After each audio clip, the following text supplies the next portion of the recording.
21ஆம் நூற்றாண்டின் நல்லாட்சிக்கான தாவேகாவின் செயல் திட்டங்கள்.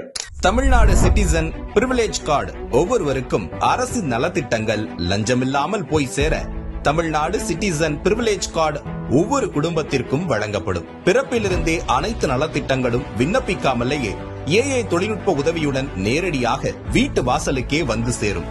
தமிழ்நாடு சேவை உரிமை சட்டம் ரைட் டு சர்வீஸ் ஆக்ட் நமது அரசு அமைந்த 6 மாதங்களுக்குள் தமிழ்நாடு சேவை உரிமை சட்டம் நிறைவேற்றப்பட்டு வெற்றி தமிழ்நாடு சூப்பர் ஆப் உருவாக்கப்படும். ஓட்டுநர் உரிமம், குடும்ப அட்டை, புகார் தாக்கல் என அனைத்தும் மொபைலிலேயே கிடைக்கும். சேவையில் தாமதம் ஏற்பட்டால் சம்பந்தப்பட்ட அதிகாரி மீது நடவடிக்கை எடுக்கப்படும். Tamil Nadu real time governance dashboard for accountable governance.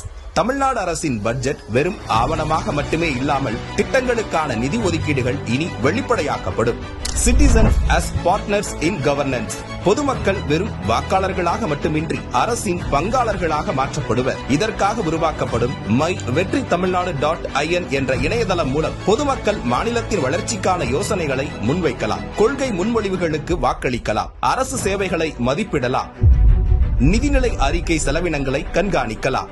மக்கள் அரங்கம் திட்டம். மக்கள் அரங்கம் என்ற திட்டத்தின் மூலம் டிஜிட்டல் தளம் வாயிலாக மக்கள் நேரடியாக சட்டமன்றத்தில் மனுக்களை சமர்ப்பிக்கலாம். 10,000 கையொப்பம் பெற்ற மனுக்களுக்கு அரசாங்கம் பதிலளிப்பதும், அதே மாதிரி 5 லட்சம் கையொப்பம் பெற்ற மனுக்கள் மீது சட்டமன்றத்தில் விவாதம் நடத்துவதும் கட்டாயமாக்கப்படும். சட்டமன்ற கூட்டத்தொடரில் ஒரு முழு நாள் பொதுமக்கள் மனுக்களுக்கு என்றே தனி நேரமாக ஒதுக்கப்படும். செயற்கை நுண்ணறிவு தலைநகர்.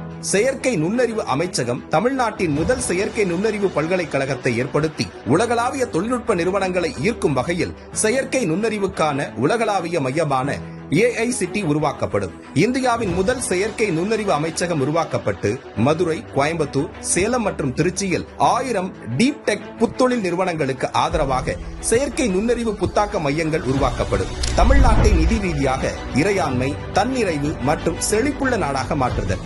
அதிகரித்து வரும் கடன் சுமையை குறைத்து மக்களிடமிருந்து வரியாக ₹1 கூட கூடுதலாக பெறாமல் அதிக வருவாய் ஈட்டி முறையாகவும் குறைவாகவும் செலவிட்டு முற்றிலும் புதிய வருவாய் வரும் வழிகளை உருவாக்கி நிதி தன்னிறைவு பெற்ற மாநிலமாக தமிழ்நாடு மாற்றப்படும்.